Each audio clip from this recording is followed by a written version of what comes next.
What's going on, everybody? Welcome to another episode of the 715 Green and Gold Tailgate Podcast as part of the Man Cave Podcast that is brought to you by Hy-Vee in Eau Claire. Don't forget to follow both podcasts. If you follow the 715 Green and Gold Tailgate Podcast, you'll get those podcasts. But if you follow the Man Cave Podcast, well, you'll get all of our episodes in the 715 Tailgate series. Before I get to my top 5 free agent names that are kind of maybe under the radar or not the most popular names out there that Packers fans have been talking about, just some quick thoughts on the DK and Davante moves, with Davante going to the Rams for a 2-year deal and DK getting traded to the Steelers for a second-round pick and getting a massive contract, 5 years, $150 million. I think the person that's probably the most happy about that is, outside of DK, is probably a guy like T. Higgins. I mean, Jamar Chase we knew was going to get paid, but T. Higgins has probably got to be smiling a little bit right now. So, given those numbers, first off with DK, given those numbers that it was a 5-year, $150 million deal, I'm not surprised Green Bay didn't pull the trigger. You know, I know Matt Schneidman, who covers the Packers for The Athletic, said there was no conversations and such, and maybe there was, maybe there wasn't. I don't know. But when I see a 5-year, $150 million deal, I'm not surprised Green Bay wasn't even in play for that. I'm not. Would they have traded a second-round pick if the deal would have been cheaper? I don't know if they would have done that either, to be honest. But the value of that kind, and we'll see the actual breakdowns. But if we just do like the per year, I mean, a lot of it could be a 2-year deal and then get out after 3 sort of thing. We'll see how it's structured. But just from face value of it, I'm not surprised Green Bay is like, yeah, no thanks. I honestly feel like if Green Bay had no receiving options, like they were just depleted in that thing, and let's say a guy like, and this is not a knock on him, but just to give it a reference point, let's say like Dontavian Wicks is coming in as the number 1 wideout, then maybe things change.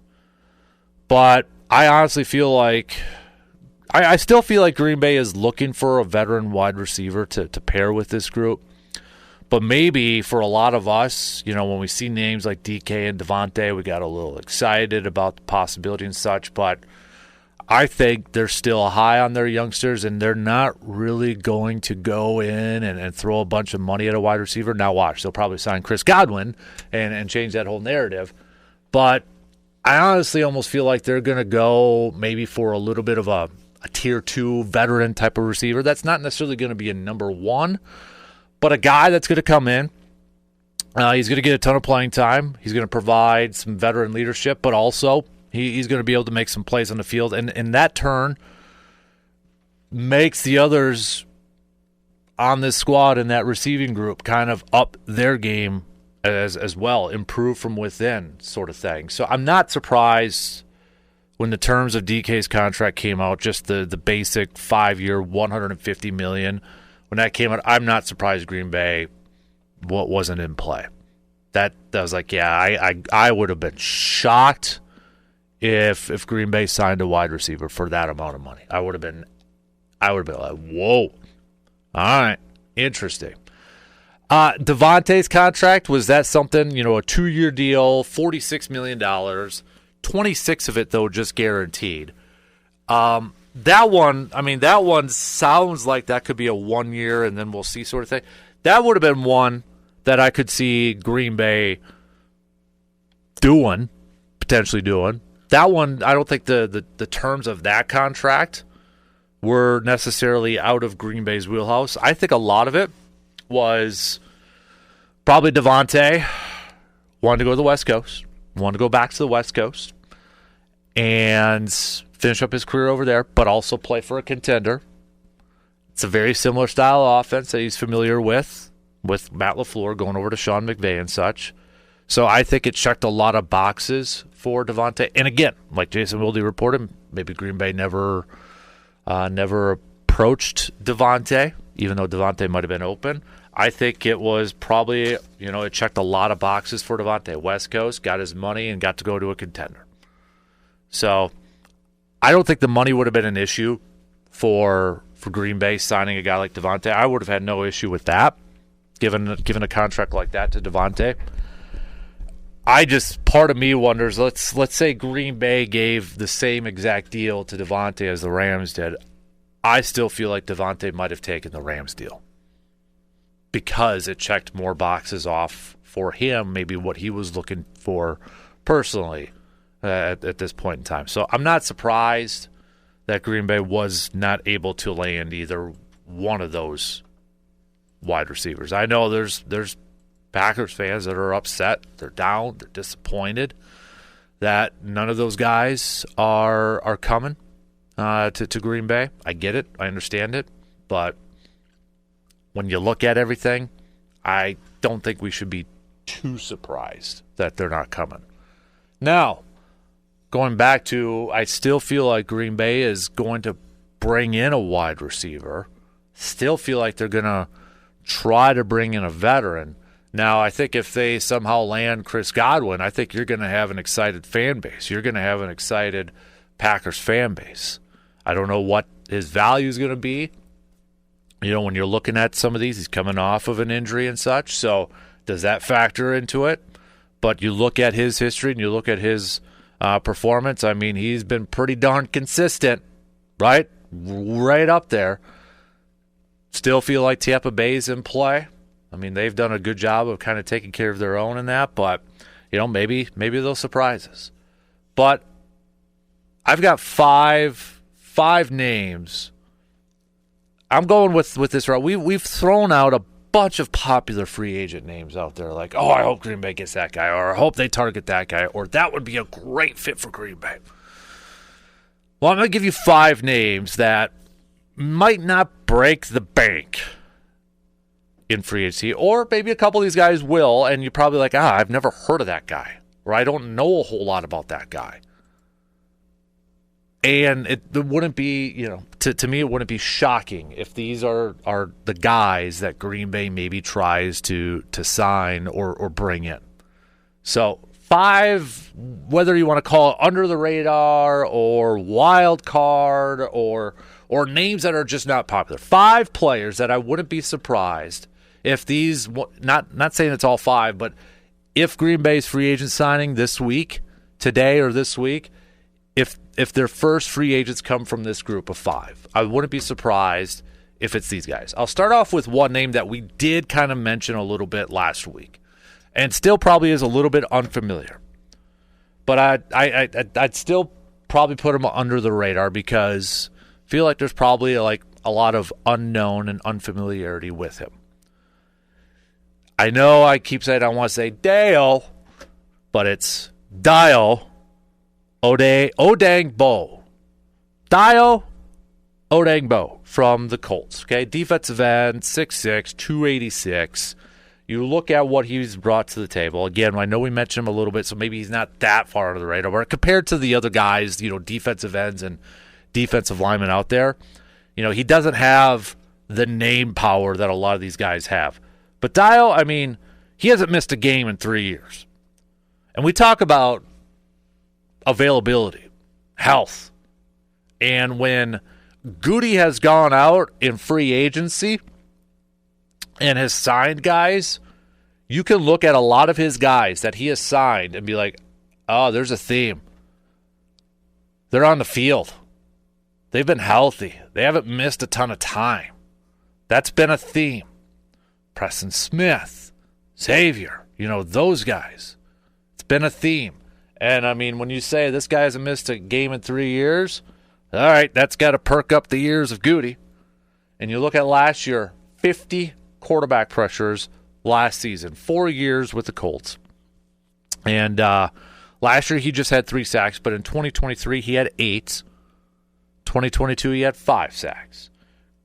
This could be a guy that, and last year finally became the full-time starter. Even in 2023 when he had 8 sacks, he was only credited with 1 start.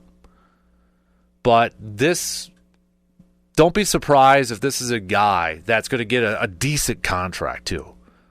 a very, like 4-year, 5-year deal, and he's going to get paid. And I know he doesn't have a name like a Josh Sweat or Reddick or any of those other defensive ends or pass rushers out there. But don't be surprised if you hear this guy's name and you're like, I don't know who that is. Because he's kind of in free agency, and we know Green Bay does this. They pay for where the trends, not necessarily what they've done, but what they project them to do. And there's a lot of people that project this kid to be, okay, going into another team and such, that arrow's trending upward, that maybe his best years are still to come. So, not completely under the radar, but doesn't have the name power as a lot of these other pass rushers or edge rushers or defensive linemen that we have heard all offseason. That's a name I wouldn't be surprised if Green Bay targets. Other names, I'll start with this one.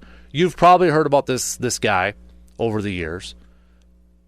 He's a wide receiver, but again, you haven't heard his name mentioned a whole lot in terms of with DK, with Davante, even with Amari Cooper or Chris Godwin. And I was surprised to see that this guy's still only 28 because he feels like he's been around the league for a while. Well, he's actually played 6 years already. And that's Darius Slayton.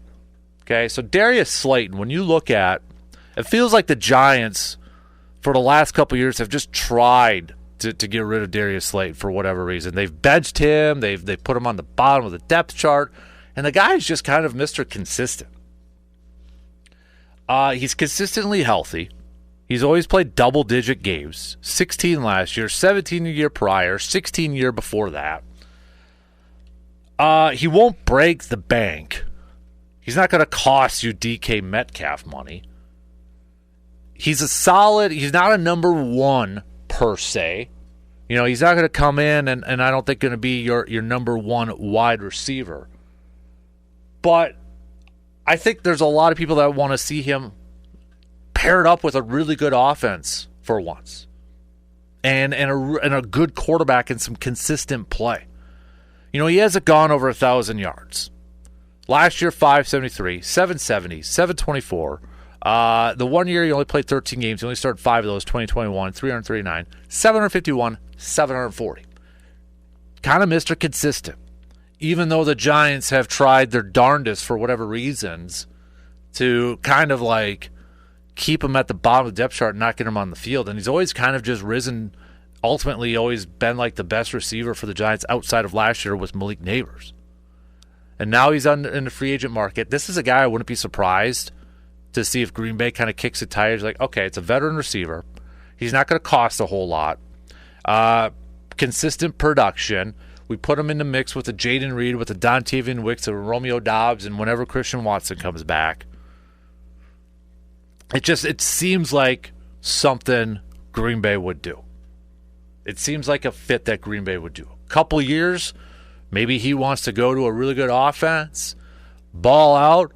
Maybe it's a 1-year deal and be like, I want to show that I can actually ball out with a team that believes me or a team that has some offense. He does that and then tries to cash in the next year. Again, he's only 28 years old. So those are probably the two names that you have heard about the most. The next three, maybe you haven't heard a whole lot about. But again, I wouldn't be surprised if they were going to be free agent signings for the Packers. We'll start off with another defensive end.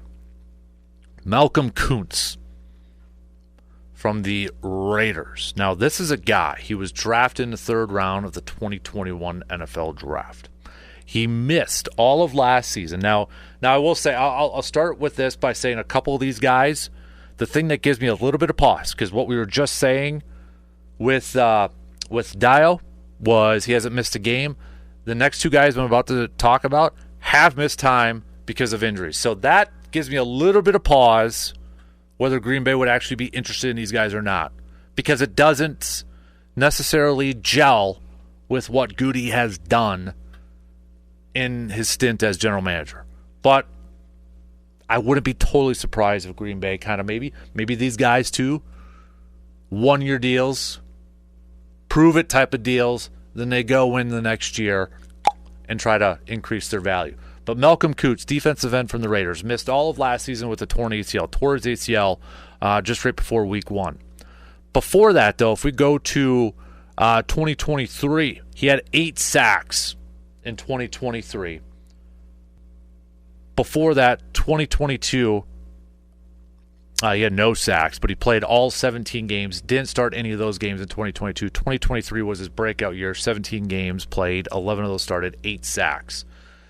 This could be the typical 1-year type of deal, 1 year, going to go in there, coming off of an ACL, going to go in there and prove that I'm good, that I'm healthy. I'm going to cash in for next year. He'll be 27 this year. He's 26 right now, but he'll be 27 in June. Still young. But this just seems like if Green Bay doesn't want to invest a ton of money, because I know there's been some talk about, well, Green Bay's got all this money invested in Rashawn Gary, first-round picks, and Van Ness and Wyatt, and money invested in Kenny Clark. How much will they invest on the defensive front? Maybe this is a way for Green Bay to do that. Hey, we'll take a flyer on Malcolm Koonce 1 year, and hopefully he outplays that contract. Wouldn't be surprised. The only thing that gives me a little bit of pause is he is coming off an ACL injury, and will Green Bay kind of shy away from that? I think they might shy away from it if Koonce is looking for a long-term deal. If it's a 1-year deal, though, I don't know if they would shy away from that necessarily. Then I'm gonna go corner for this one. I'm gonna go Paulson Adebo from the Saints. He's got your prototypical size, nice size, 6'1", $190, $195 in between there. Former third-round pick in the 2021 NFL Draft. Played 7 games last year before he broke his fibula. Now, there's been a lot of talk. This is another guy that could maybe say, I want a 1-year deal, prove-it deal, and go back in the free agent market next year where he could cash in on a long-term deal. But when we saw this guy, he's got a ton of starting experience already, 51 starts. 51 starts. 7 of them came last year. His rookie year started every single game, 17. Played in 13 in 2022, 15 in 2023. He has shown a lot of upside and promise as an outside corner. He's gotten a ton of time over there. He probably would have made a ton of cash for this offseason if he would have been able to be healthy in 2024, and especially after the Saints, moved on from Lattimore and that, and consistently would have lined up against the number ones. He probably, if he would have been healthy, he probably would be. You'd be talking about him as maybe a top free agent target. But this one, again, it's all about the health. It's all about the health. If Green Bay's comfortable with it, or if he's looking for a 1-year deal, I wouldn't be surprised if Green Bay does that. If it's a long-term deal, maybe it's a little bit more, we'll see. They just got done they've dealt with 2 corners that have been injured and banged up, and it's how it's affected their play. Jair and Eric Stokes, right? So maybe Green Bay's a little gun-shy from trying to bring another corner that's coming back from a lower leg injury. That's the only thing that pauses me on this potential move here. But you take away that, this is a kid that's got a ton of playing experience in his 4 seasons. He's already got 10 interceptions. He's proven to be a starting caliber corner in this league. But if it's a 1-year deal, you kick the tires on it. Again, I wouldn't be surprised if Green Bay decides to do that. And then finally, my fifth option, or fifth player, that I'm going to go on here. Tershawn Wharton, defensive tackle, defensive end, defensive lineman from the Kansas City Chiefs. He's been in the league for 5 years. Became a full-time starter this past season for the Chiefs. But again, this is a guy, for the most part, over 5 years, has played 72 games, 16 in 2020, 17 in 2021, just 5 in 2022, but 17 and 17 the last 2 years. And this past season, 6.5 sacks for Wharton. Also, you factor in his 6.5 sacks, 11 quarterback hits, and 35 pressures. My only question mark is with him, and this has been a Chiefs defense that has been pretty dang good the last couple of years, right? And not to take away anything from him, but my question would be is he a product of playing next to Chris Jones? I mean, Chris Jones is a beast. Chris Jones is an absolute monster on the defensive line. And we know if you're an opposing offensive line and you're gearing up for somebody, you're preparing for somebody, who you're preparing for, it's Chris Jones. Was Wharton a product, some of his success from playing next to Chris Jones? Possibly. Maybe. But again, I wouldn't be surprised if this is an option for Green Bay. And again, maybe a cheaper option compared to some of the other defensive linemen, defensive ends, or defensive tackles that potentially he's going to be cheaper than Milton Williams. And we talked about Milton Williams. One of the things about him has been, well, is he a product of playing next to Carter and Davis? But he's by far probably the top defensive lineman on the market right now. And he earned a lot of that money from what he did in the postseason. Well, Wharton got to be a first-time starter this past season, and got 6.5 sacks with it. 11 quarterback hits and 35 pressures. Don't be surprised, though, if this is, again, kind of a maybe 2-3 year deal, but cheaper option compared to some of the other defensive linemen, defensive ends out there. So those are just 5 players, kind of under the radar players, or players that don't have the name appeal or the popular names like some of the top free agents out there that we've been talking about for weeks leading up to today, leading up to this day. These are some guys that aren't getting the big talks out there, or aren't probably going to be the highest paid in their positions. But maybe that plays into the hands of a team like the Packers, who don't want to, give out these huge contracts or make somebody the highest paid player at their certain position, or trying to be smart with their money, not just trying to add one person, but trying to add a couple different pieces. These guys, I would not be surprised if they ended up being targets for the Packers or potential signings for the Packers. Just throwing some names out there in case we find out that, oh, that's who Green Bay signed. Who in HE double hockey 6 is that? Never heard of the guy. Well, maybe you know a little bit now.